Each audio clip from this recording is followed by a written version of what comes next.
Bom dia, está no ar o RIC Mais Notícias, o primeiro rádio jornal da manhã com foco no que acontece aqui no nosso estado. O Grupo RIC interligando o Paraná através da notícia. Estamos em rede com a Jovem Pan Curitiba, Jovem Pan Cascavel e Jovem Pan Ponta Grossa. Eu sou o Marques Souza e junto com toda a equipe da Jovem Pan aqui no Paraná, te deixo bem informado até às 8 da manhã. Denia Couto não vem hoje e o Terriba já está por aqui. Bom dia, Tê. Bom dia, Marque. Boa terça-feira. Vamos lá, mais um dia. E desde já você pode participar pelo WhatsApp, o telefone é o 41 98504 5092, 98504 5092. No Facebook é só digitar na barra de buscas RIC mais PR para nos ver e ouvir pela live. No Twitter é o @RIC mais PR e nós já começamos falando da previsão do tempo. RIC mais Notícias. Tempo. Olha só, segundo o CIMEPAR, o calor se intensifica hoje em todo o Paraná. Nas faixas norte e oeste do estado, as temperaturas máximas ultrapassam facilmente os 30 graus. Entre a região metropolitana aqui de Curitiba e as praias, a nebulosidade fica variável, mas o sol brilha mais que nos últimos dias. Por isso, a terça-feira deve ser mais quente. À tarde, poderemos ter chuvas rápidas e isoladas. Em Curitiba, a máxima de 26, agora 14 graus na capital. Ponta Grossa tem máxima de 26 também, agora 15 graus nos Campos Gerais. Cascavel tem máxima de 30, agora 16 graus no oeste do estado. E o litoral tem máxima de 27, agora 20 graus nas praias do Paraná. RIC mais Notícias. Aeroportos. O Aeroporto Internacional Afonso Pena, em São José dos Pinhais, na região metropolitana de Curitiba, está aberto e opera agora com a ajuda de instrumentos. Atenção você que vai a São Paulo e ao Rio de Janeiro. Os aeroportos de Congonhas e o Santos Dumont também operam por instrumentos. As informações são da Infraero. RIC mais Notícias. 7h07 agora, e nós começamos o RIC Mais Notícias desta terça-feira, 6 de fevereiro de 2018, te contando que o juiz Sérgio Moro começou a ouvir nesta semana as testemunhas do processo que investiga se o ex-presidente Lula recebeu propina por meio de reformas de um sítio em Atibaia, no interior de São Paulo. 3 delatores foram os primeiros a prestar depoimento. O casal de marqueteiros responsável pelas últimas 3 campanhas presidenciais do PT, João Santana e Mônica Moura, disse que não sabiam de detalhes do sítio de Atibaia, mas a publicitária voltou a falar que houve pagamentos ilegais, via Caixa 2, na campanha do ex-presidente Lula em contas secretas. Nosso primeiro contato com a Odebrecht foi na campanha de reeleição do presidente Lula, em 2006. Nós fizemos a campanha e nesta eleição nós já recebemos uma parte oficial e uma parte Caixa 2. Okay. E a Odebrecht pagou exatamente essa parte em Caixa 2 nesse ano. O marido dela, João Santana, disse que Lula cobrava a Odebrecht, pressionava a empreiteira quando havia atrasos nos repasses de dinheiro. 2 ou 3 vezes falei com o presidente, cobrando atrasos de pagamento que estava ocorrendo. Ele, não, vamos resolver. Durante a campanha ou depois já da campanha? Isso no intervalo do primeiro e segundo turno da campanha dele, e depois da campanha, e já depois também na primeira eleição da presidente Dilma. O publicitário também contou que o PT bancou inclusive outras campanhas, como em El Salvador em 2009. Eu fui para lá a pedido do presidente Lula e fiz a campanha. E desde o início ficou certo de que o pagamento seria que o PT, digamos, o grupo, assumiria o pagamento. Nós cobramos uma quantia pequena para os padrões nossos, que eu não me recordo, acho que 2, 3 milhões, que eu não me recordo exatamente. E fui fazer a campanha. Você percebeu ali ter uma quantia pequena para os padrões nossos. Uma 2 ou 3 milhões. Olha, 2, 3 milhões. Isso é troco do pão? Do pão, é. Também prestou depoimento o ex-gerente da Petrobras, Eduardo Musa. Ele confirmou que houve pagamento de propina em contratos de navio sonda quando Lula ainda era presidente. A intenção do Ministério Público Federal com esses depoimentos foi mostrar ao juiz Sérgio Moro que as campanhas de Lula foram bancadas de forma ilegal pelas mesmas empreiteiras que teriam financiado reformas e benfeitorias no sítio lá de Atibaia. O dinheiro teria como origem propinas em contratos da Petrobras. Lula nega ser o dono do sítio, mas, segundo os investigadores, esse é o processo mais rico em provas e depoimentos contra o ex-presidente.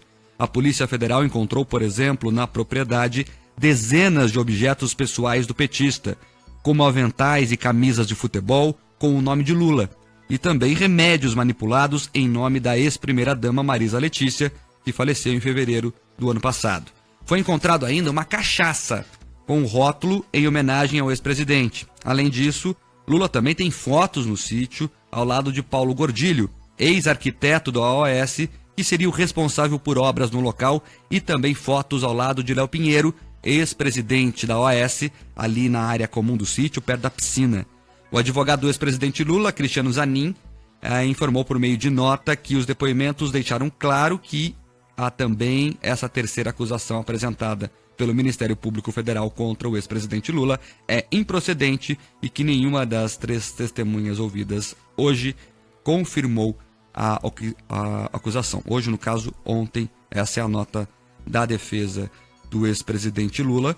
Então, mais uma vez, esse processo que começa a correr com forma mais célere agora, deve chegar a uma conclusão ainda nesse primeiro semestre de 2018. Sobre esse assunto do Lula, dos processos que ele responde, tem 2 novidades. A primeira é que o ministro Gilmar Mendes, que é o atual presidente do Tribunal Superior Eleitoral, deu uma entrevista ao jornal Folha de São Paulo dizendo que uma das poucas certezas que se tem sobre a lei da ficha limpa é que condenados em segunda instância não participam das eleições. Ou seja, esse é um banho de água fria na turma que achava que o Supremo, que o TSE ia dar um jeito na questão da inelegibilidade do ex-presidente Lula. Segundo Gilmar Mendes, presidente do TSE, não há como um condenado em segunda instância ser candidato. Isso é o que disse o ministro Gilmar Mendes. E a Frente Brasil Popular, formada ali pelo PT e o pessoal da esquerda, distribuiu um cronograma de ações para os meses de fevereiro e março contra a reforma da Previdência e em defesa de Lula. Daí chama atenção lá ter que nesse calendário, que é tipo uma agenda, né, dos atos que o pessoal vai fazer, enfim, eles colocam lá o dia 19 de fevereiro, logo depois do carnaval, portanto, como data em que o TRF4, lá de Porto Alegre, poderá expedir o mandado de prisão contra o ex-presidente Lula. Não sei de onde eles tiraram essa data, não sei com que argumentos, com que lógica jurídica eles falam isso, mas o fato é que a esquerda se prepara para Lula ser preso no dia 19 de fevereiro, daqui poucas semanas, portanto. Mas repito, isso é uma expectativa dessa Frente Brasil Popular, não é nada oficial, até porque não existe nada, por enquanto, vindo do TRF4 de Porto Alegre, nesse sentido. Nesse momento, o status do processo dele é aguardando para saber se a defesa vai entrar com embargos de declaração ou não. 7h13 agora.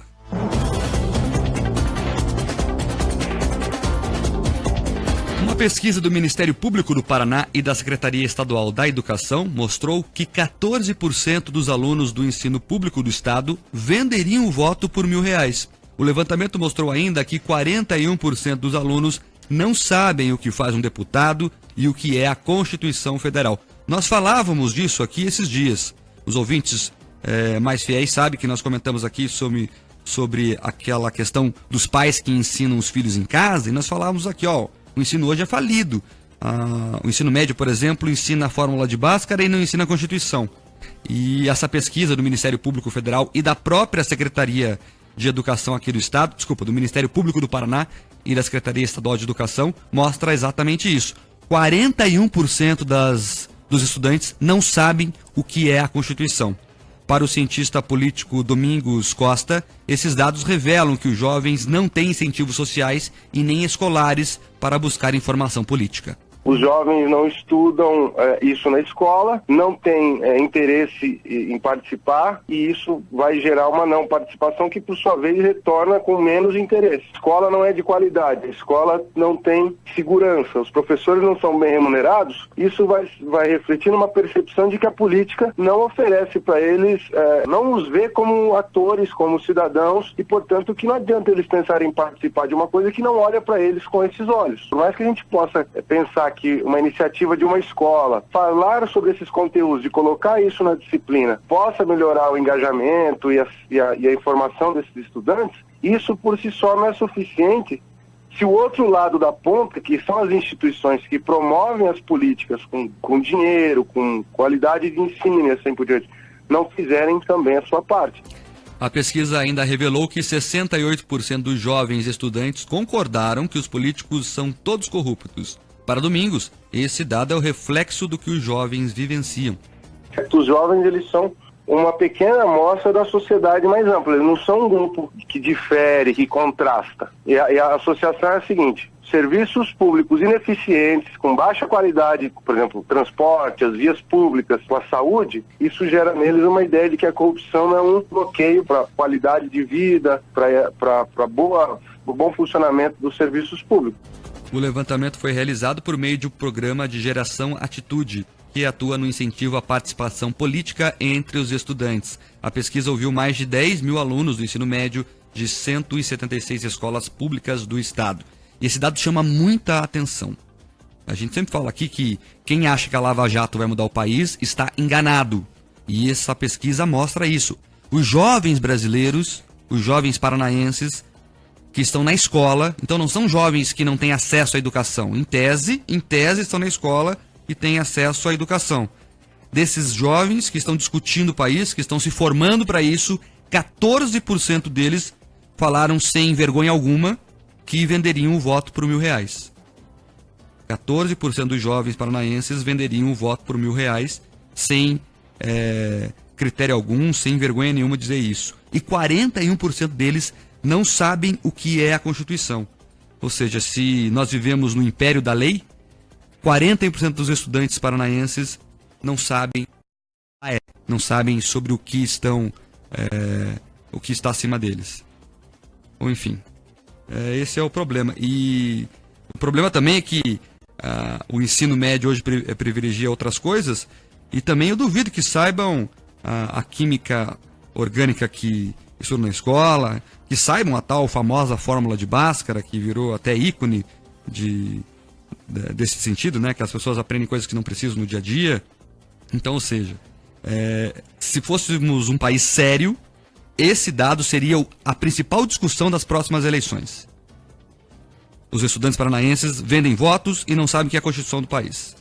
Mas é claro, o pessoal vai ficar discutindo aí outras coisas, enfim, que são secundárias e não esse dado que mostra o futuro do país. 7h18 agora.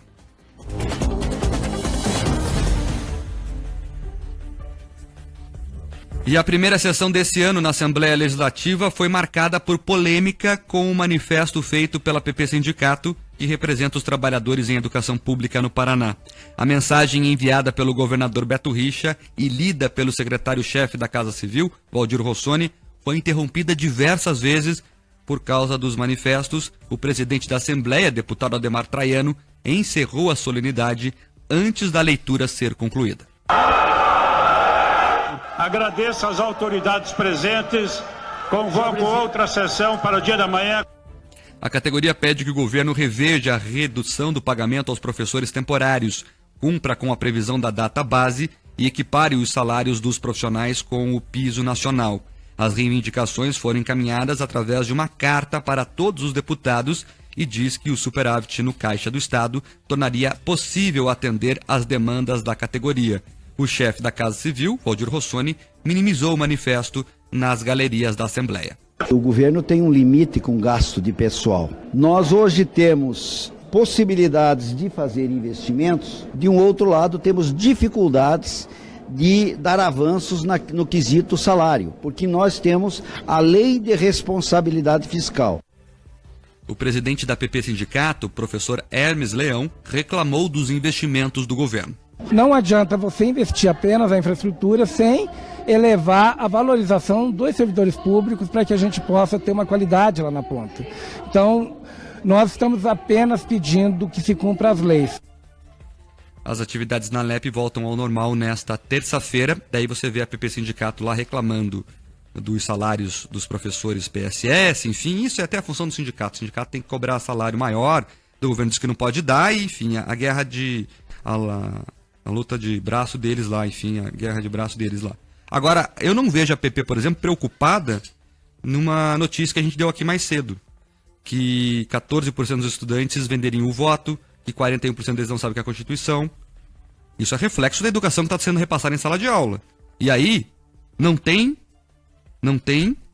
outro culpado que não o sistema educacional do Estado. A PP Sindicato está reclamando disso? Não, fica reclamando lá do dinheiro, que é um dever deles. Reforço aqui, o sindicato existe para cobrar salário mais alto. Agora, também deveria se preocupar o Sindicato dos Trabalhadores em Educação com esses números aí. Será que a PP está fazendo reciclagem com os professores? Será que está cobrando isso do governo? Será que está preocupada com o cronograma de educação? Será que faz essa discussão? Não vejo a PP preocupada com o futuro do Estado. Só com as pautas do partido e com o salário no bolso. 7h21 agora.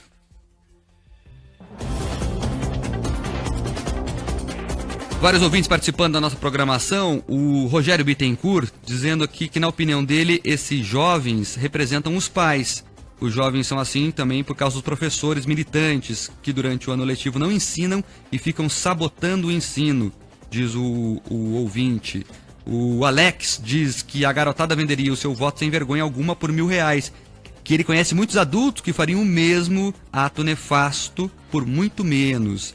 Também tem a participação aqui do final telefone 4001, não colocou o nome, dizendo que os políticos querem que os jovens tenham conhecimento dessa forma mesmo, assim eles ficam vendendo os votos e não tem incômodos maiores. Tem a Josi de São José dos Pinhais dizendo que, na opinião dela, foi um erro retirar as disciplinas de moral e cívica e ética, e que agora acontece isso mesmo.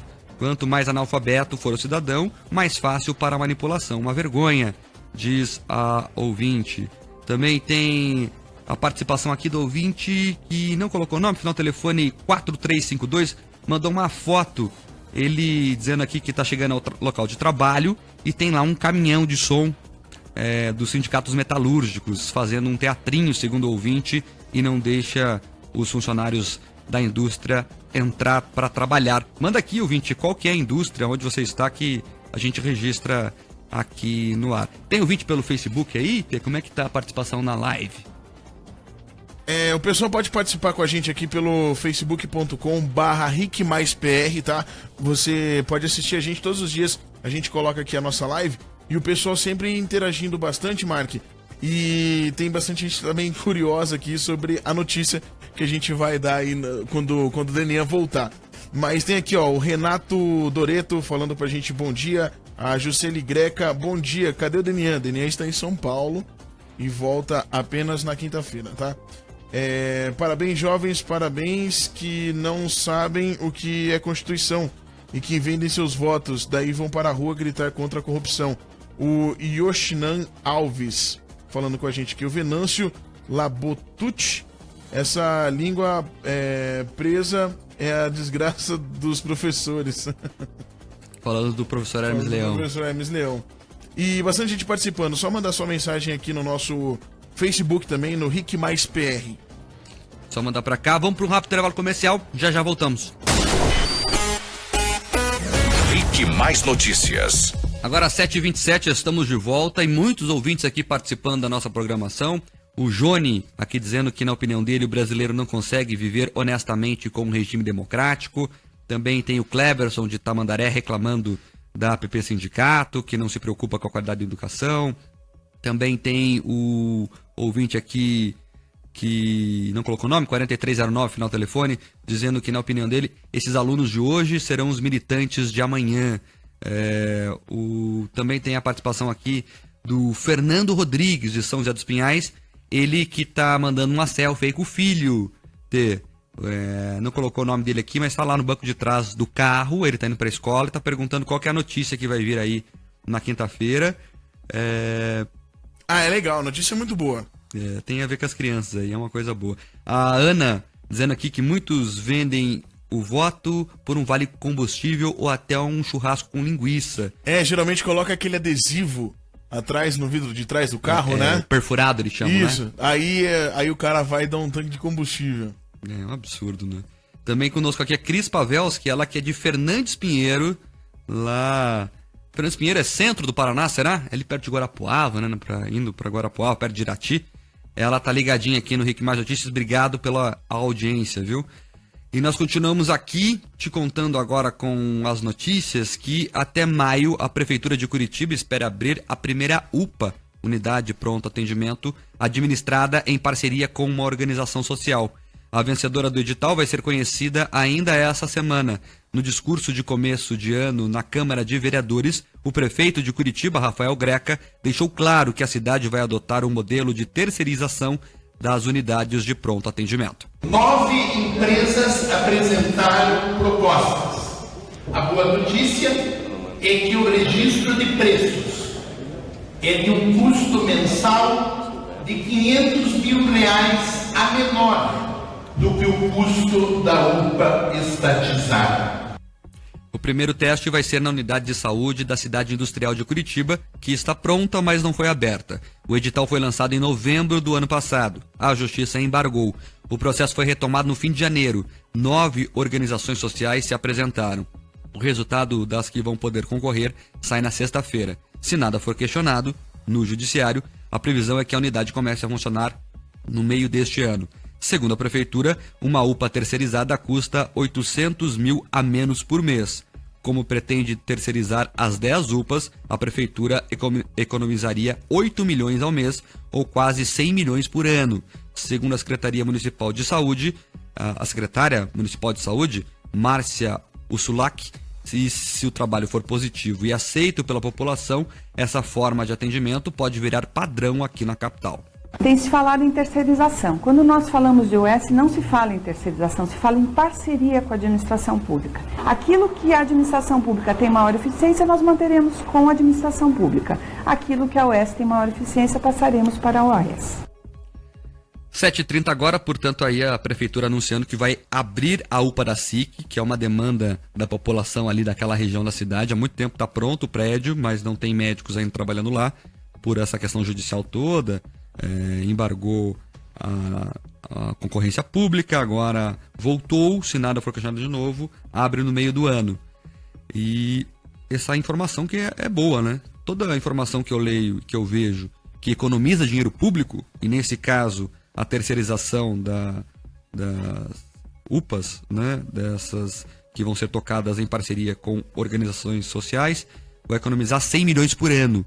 Isso é dinheiro que sobra no caixa para gastar na própria saúde ou em outras áreas de atendimento à população. 7h31 agora. E o governador Beto Richa anunciou nesta segunda-feira a mudança de secretário de Segurança Pública. O delegado Júlio Reis assumiu a pasta. Ele ocupava o cargo de delegado-chefe da Polícia Civil e substitui o delegado federal Wagner Mesquita. Segundo o governador, a troca de comando é para intensificar as ações de segurança pública e das forças policiais. Nós precisamos de mais unidade nas ações da segurança pública com as forças policiais, tanto a Polícia Militar do Estado quanto a Polícia Civil, para que as coisas aconteçam numa velocidade rápida, em perfeita harmonia, para que possamos ter mais efetividade no combate à criminalidade no Estado. Embora reconheço publicamente o bom trabalho do delegado Mesquita em todo esse período que ficou à frente da Secretaria de Segurança Pública. O novo secretário de Segurança Pública, Júlio César dos Reis, tem 25 anos de carreira na Polícia Civil do Paraná. É pós-graduado em Gestão de Políticas Públicas e em Direito Penal. Delegado de primeira classe, já comandou a Divisão Policial do Interior e a Divisão Estadual de Narcóticos, a DENARC. Daí, portanto, estamos com o novo secretário de Segurança Pública e a verdade por trás da notícia é que o governador falou ali que agradeceu os trabalhos do Wagner Mesquita, o agora ex-secretário, mas ele saiu do cargo por problemas de gestão. Um deles, os ouvintes lembram, foi aquela família que ficou 13 horas esperando pelo rabecão do ML. Então o secretário de Segurança não conseguia fazer nem o ML funcionar mais e a queda dele foi uma questão de tempo. 7h33 agora. E o governo divulgou nesta segunda-feira qual será o esquema de segurança para este carnaval e os serviços que serão ofertados no litoral. O reforço acontece entre essa sexta-feira e segue até quarta-feira de cinzas. A expectativa é que mais de 1 milhão de pessoas desçam ao litoral para as festas de carnaval. Segundo o coordenador do Verão Paraná, Coronel Hélio de Oliveira Manuel, a segurança é um dos focos principais. No Carnaval nós temos algumas medidas complementares, o aumento do efetivo da Polícia Militar presente no litoral, o aumento das atividades do Corpo de Bombeiros e também de equipamentos, como os helicópteros, que são do Batalhão de Policiamento Aéreo, e também temos agora o do Grupamento Aéreo da Polícia Civil e as plataformas elevadas, que são instrumentos de observação e de comunicação que facilitam o trabalho. A Secretaria de Saúde também vai intensificar as ações nas praias com a distribuição de preservativos. Ainda serão realizadas atividades de combate ao trabalho infantil. A campanha desse ano tem como tema Bloco da Alegria, Trabalho Infantil Não Tem Vez. O objetivo é combater e incentivar a denúncia sobre o trabalho infantil. Tem mais ouvintes participando aqui da nossa programação. O Júlio de Foz do Iguaçu. Também tem a participação aqui da ouvinte que não colocou o nome, final telefone 1180, dizendo que ela, como servidora da educação, tem vergonha da PP Sindicato, que na opinião dela deixou de ser um sindicato de professores quando só representa agora a CUT e o PT e que por isso ela inclusive se recusa a contribuir com a entidade. Também tem a participação aqui do Thiago Chaves, brincando aqui, nós falamos que tem gente que se vende, né, o voto por um tanque de combustível, mas ele duvida, porque tá muito cara a gasolina, então vai sair muito caro esse voto aí, se for o tanque de combustível, o preço do voto. Antes tinha aquela linguiçada, lembra do que o cara Acho que fazia? tem ainda, né? Não tem ainda. Ele reúne uma galera lá na casa de alguém, dá a linguiça e o pão pras pessoas, entendeu? E aí, isso é bizarro. Só para o ouvinte que está chegando agora ser relembrado, segundo uma pesquisa divulgada pelo Ministério Público do Paraná e a Secretaria Estadual de Educação, 14% dos estudantes do ensino público do estado venderiam o seu voto por R$1.000.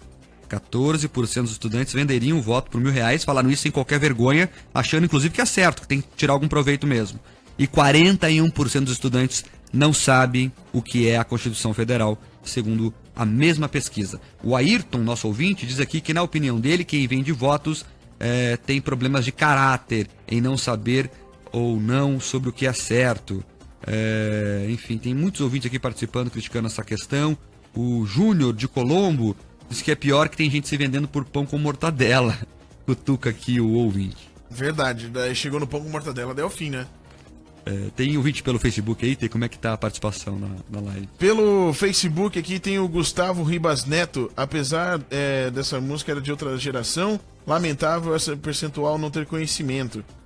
O Ricardo Casaro diz aqui, depois esses jovens vão para as ruas chamar os outros de fascistas. Lamentável. O Thiago Lima também tá aqui com a gente. O Sérgio Almeida, tem aqui o Edu Souza dando bom dia. Renato Doreto, também tem aqui a participação do Kleber Grill. Ele diz o seguinte: bom dia, meu nome é Kleber, sou ouvinte e curto muito, gostaria que vocês comentassem a respeito do voto, que se nós não formos às urnas votar, ou votar em branco, seria a mesma coisa que votar na esquerda, pois eles vão em massa para as urnas em peso. Devemos analisar e votar sim. Tá aí a participação do ouvinte. Tem um ouvinte aqui perguntando, e é mais de uma participação já, vou ler essa como exemplo, mas são várias participações nesse mesmo sentido. O Renato, ele é de Cascavel, e fala para a gente comentar aqui a questão da nota que o PT divulgou, dizendo que não vai reconhecer o resultado da disputa presidencial. Eu vou ler aqui um trechinho da nota para o ouvinte ter noção do que se fala. A presidenta nacional do PT, senadora Gleice Hoffmann, estou lendo presidenta porque como está dizendo da nota, né? Sinaliza que o partido não reconhecerá o resultado das eleições se Lula for impedido de se candidatar à presidência da República. Sem a candidatura, diz o PT, teremos a ilegitimidade do processo eleitoral e a continuidade da ruptura do pacto democrático que fizemos na Constituição de 88. Voto soberano e eleições livres, fecha aspas. Isso é o que diz a nota do PT. Então o PT disse no seu perfil oficial no Facebook, por meio dessa nota, que não vai reconhecer as eleições se Lula não for candidato. Então você imagina se a nossa democracia funcionasse, né? E não funciona. A democracia nossa é essa, que os alunos vendem voto por R$1.000, que as pessoas não sabem o que é a Constituição, e que um partido, né, burocraticamente alistado nas regras eleitorais, diz que não vai reconhecer o candidato, não vai reconhecer a eleição se o candidato dele não for alistado como postulante ao Palácio do Planalto. O candidato deles, que é condenado em segunda instância pelos crimes de corrupção passiva e lavagem de dinheiro. Mas é fácil de resolver isso aí. É só lançar um candidato que não seja corrupto, que não seja bandido, que não seja condenado. Mas o problema é que o PT tem dificuldade nisso. Daí que é o problema do PT. Tem esse lado aí também, tem né? que achar alguém que não seja condenado lá. Depois o PT voltou atrás, viu o tamanho da barbaridade que fez. O próprio PT voltou atrás, disse que foi publicado por engano essa nota. Agora, engano, alguém escreveu essa nota, alguém postou lá, enfim, engano não, né? Viu a repercussão negativa e inventou essa historinha. Mas está aqui registrada a posição oficial do PT, que diz que foi um engano postar aquela nota no site. De qualquer forma, é bom para que se tenha clara noção de quem é golpista e de quem não é golpista. Quem acusa de golpe diz agora que não vai reconhecer a eleição se o candidato condenado em segunda instância não for reconhecido pela Justiça Eleitoral. Então o ouvinte faz aí a conta que quiser. 7h39, intervalo rápido, já voltamos. Ritmo Mais Notícias. Agora 7h43, estamos de volta. Muita gente participando aqui sobre essa questão da venda de votos, como isso mexe com os nossos ouvintes. E é importante que as pessoas se indignem com isso mesmo, que é aí que nós começamos a mudar alguma coisa. Pois é, 2018 rolando isso é um absurdo. Exatamente. Cara. O Gustavo participa aqui com a gente, mandou uma foto do filho no banco de trás da cadeirinha, tudo certinho, com o cinto passado ali, dizendo que o filho Lorenzo, de 3 anos, não vai vender o voto, porque ele escuta o Rick Notícias desde sempre, então tá bem orientado o garoto e não vai vender o voto. Boa, é isso aí. Boa, Lorenzo. Também tem a participação aqui do Tony De Stefano. Ele diz aqui, que agora não é mais linguiçado nas campanhas, é espetinho.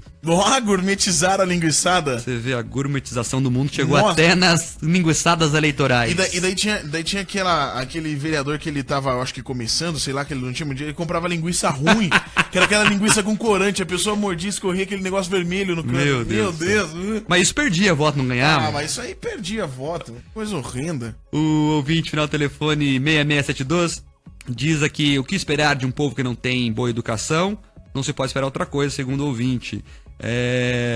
O ouvinte final 8988 dizendo: e a lei da ficha limpa? O PT não sabe que existe?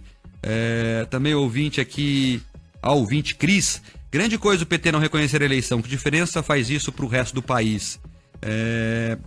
A ouvinte aqui marcando presença, o Rodrigo Mainardes, também o ouvinte final 0750 dizendo que eles não precisam concordar, simplesmente aceitar. O Nathaniel dizendo que, na opinião dele, a Glaze só faz isso para se aparecer, ela que quer sair como presidente. O ouvinte Marcelo do Água Verde também aqui criticando essa situação. O Caio de Pinhais: onde está escrito na Constituição obrigatória a participação de Lula ou a eleição não vale? Pois é, queria saber também qual que é o artigo. Enfim, tem gente pelo Facebook aí? O Christian Sobana pergunta assim: por que não lançam a Dilma? Christian, concordo contigo, viu? Eu vou fazer uma campanha aqui. Lancem a Dilma. Imagina que legal vai ser o debate eleitoral com a Dilma Rousseff de novo. Ia ser maravilhoso. Dá saudade das coisas que ela fala, aqueles absurdos dela. Tem um bom dia aí, Tê? Claramente, sempre tem aqui, ó. Muito bom dia a todos. Muito bom dia a todos. Vamos agora de notícia, então, por aqui. O IPEM, Instituto de Pesos e Medidas do Paraná, alerta para a compra de produtos do carnaval. Fantasias, adereços e preservativos são alguns dos produtos mais consumidos durante a folia. Por isso, o gerente de fiscalização de produtos do IPEM, Roberto Tamari, alerta que o consumidor deve sempre comprar os produtos em mercado formal para evitar a compra de produtos falsificados e que contenham informações incorretas. E os acessórios de fantasia devem apresentar o selo do Inmetro. As embalagens dos kits de fantasias infantis devem ter a indicação sobre a idade ideal. No caso das lantejoulas, paetês, apitos, confeitos, sepretinas, é sempre bom ficar atento e se a quantidade indicada nas embalagens correspondem ao conteúdo. Adesivos para a unha de uso infantil e tatuagens adesivas indicadas para crianças de até 14 anos, muito comuns no carnaval, também devem ter o selo. Em caso de dúvida ou para fazer alguma denúncia, é só entrar em contato com a ouvidoria do IPEM no 0800 645 0102 ou através do site ipem.pr.gov.br. Esse alerta é importante principalmente para os pais, né? Vão comprar as fantasias para os pequenos, vai ter a festinha na escola, enfim, tem que ficar ligado com isso para não comprar uma fantasia que não seja regulamentada. E falando em carnaval, atenção motorista daqui da capital, a Avenida Marechal Deodoro está parcialmente interditada para os trabalhos de montagem das estruturas do desfile das escolas de samba de Curitiba, que acontece no sábado. Durante essa semana, haverá bloqueio total da avenida das 8 horas da noite até a meia-noite. As arquibancadas estão sendo montadas no trecho entre a Rua Barão do Rio Branco e a Marechal Floriano Peixoto. A estrutura tem capacidade para 3.000 pessoas. Agentes da CETRAN orientam o trânsito na região. Terribas, você vai ver as escolas de samba de Curitiba? Não vou. Não vou. Eu já fui uma vez. Por que você não vai ter? Não, esse ano eu não vou. Você vai no show do Pablo Vittar, é isso? Eu vou no show do Pablo Vittar. É melhor ver... Agora uma pergunta interessante. É melhor ver o Pablo Vittar ou as escolas de samba de Curitiba, será? As escolas de samba de Curitiba. Sem dúvida, sim? Sem pensar já? A classe C das escolas de Curitiba já dá. 7h48 agora. O governo liberou o salário dos servidores da UEM, a Universidade Estadual de Maringá. A liberação do salário só foi realizada depois que o reitor, Mauro Baezo, assinou um documento autorizando que os créditos da folha sejam realizados direta e indiretamente pelo Estado por meio do Meta 4, Sistema Único de Recursos Humanos. Segundo o governo, os recursos já estavam liberados, mas faltava esse ofício para que os salários pudessem ser depositados nas contas dos servidores. O sistema faz a gestão da folha de pagamentos das demais universidades e órgãos públicos estaduais. A inclusão da UEM na plataforma atende a um pedido do Poder Judiciário e do Tribunal de Contas. O Estado reforça que só pode liberar recursos para a folha se o órgão estiver integrado com o Sistema Estadual de Recursos Humanos. Sobre essa notícia, agora há pouco um ouvinte mandou uma informação sobre isso, o Fábio Scraba, sobre o porquê, talvez, um dos motivos do porquê a UEM demorou para enviar esses dados ao governo. É porque o reitor e outros 39 servidores da UEM recebem acima do teto constitucional. Então talvez, estou aqui falando uma hipótese, talvez um dos motivos da universidade até hoje não querer se integrar nesse programa Meta 4, que deixa mais claro os gastos do governo, seja esse. 39 servidores e o reitor recebem acima do teto constitucional. Então tem os marajás da UEM lá que não queriam que fosse controlada, que fosse acessível esses salários lá na UEM. Ninguém é contra professor ganhar mal, pelo contrário. Talvez a profissão que mais deva ser valorizada entre todas seja a profissão de professor. Professor e médico são as duas profissões essenciais para a nossa sociedade. Agora, um professor ganhar mais do que o teto, professor que deve prezar pela ética, que tem que ensinar o que é certo, então tem alguma coisa errada aí, né? Então agora, como eles integraram o sistema, qualquer cidadão pode acessar lá o portal Transparência e verificar quanto ganham os professores da UEM. Vários ouvintes participando aqui, 7h50 agora, rapidamente aqui para terminar. A Renata de Fazenda Rio Grande diz, é aquela história, cada povo tem o governo que merece, reclamam tanto dos governantes, mas a primeira oportunidade vendem o voto. Lembra aqui a ouvinte. O Rogério dizendo aqui sobre problemas no sistema de emissão de identidades, vamos verificar isso, viu, Rogério? O ouvinte aqui está cutucando aqui, final do telefone 1122, dizendo que na opinião dele a Dilma poderia ser candidata na França. Ia ser... é que ela já fala fluente já. Ela fala bonito, né? Ela fala fluente. Também tem o ouvinte aqui chegando atrasado, diz ele. Enio, onde encontro a pesquisa? A pesquisa está no nosso site, o portal ricmais.com.br, e também está no site do Ministério Público do Estado e da Secretaria Estadual de Educação, que são os dois órgãos responsáveis pelo estudo. O ouvinte final do telefone 1411 está pedindo para gravar o Bom Dia da Dilma. O outro ouvinte aqui, 6381, não brinquem com a Dilma, isso é coisa séria. Mas não é brincadeira, eu acho que o PT tem ela entre os seus quadros, podia lançá-la como candidata a presidente. Afinal, o Lula está condenado em segunda instância, a Dilma poderia ela ser não foi eleita candidata 2 vezes? É. Por que não pode, né? Por que não poderia uma terceira? Teve 54 milhões de votos. Lógico. Imagina. E eu quero ver um debate com a Dilma, é legal. Aí se ela ganha, ela seria o único presidente com 3 mandatos. E aí teria um intervalo de 1 ano e pouco ali só. Até porque vai lembrar o ouvinte, o nosso Senado da República, aquela casa proba e íntegra, não cassou os direitos políticos de Dilma Rousseff, assim como manda a Constituição. Então ela pode se candidatar ao que quiser. 7h52. Vambora? Vamos embora. E antes, Mark, só queria falar o seguinte, que tem vários shows que vão rolar em Curitiba, mas tem um show em especial que a gente já vai começar a avisar o pessoal, vai ter em Curitiba, a Jovem Pan é a rádio oficial, a gente tem ingressos, e hoje a gente vai tocar a música, a gente não vai falar nada. A gente só vai tocar a música e falar assim, mas era aqueles shows assim, que você vai. Esse é daqueles shows clássicos, assim. Não, esse daqui é daqueles shows clássicos e que as pessoas vão ficar contando as horas pra chegar, entendeu? Porque é uma oportunidade única. É tipo, o ano passado teve shows bons também, né? Ano passado vários shows sensacionais. Teve shows grandes assim, mas esse também tá nesse estilo, né? Ano passado, Maroon 5 e tal. Esse tá na mesma pegada, porque esse show é incrível. Então vamos Mas embora esse com tá eles? na pegada do Pet Shop Boys ali que rolou. É o pessoal mais antigo aí. É o pessoal mais antigo. Vamos embora então com o som deles? Vamos embora, vai ter show do Eraser, é a Jovem Pan, a rádio oficial. Tchau.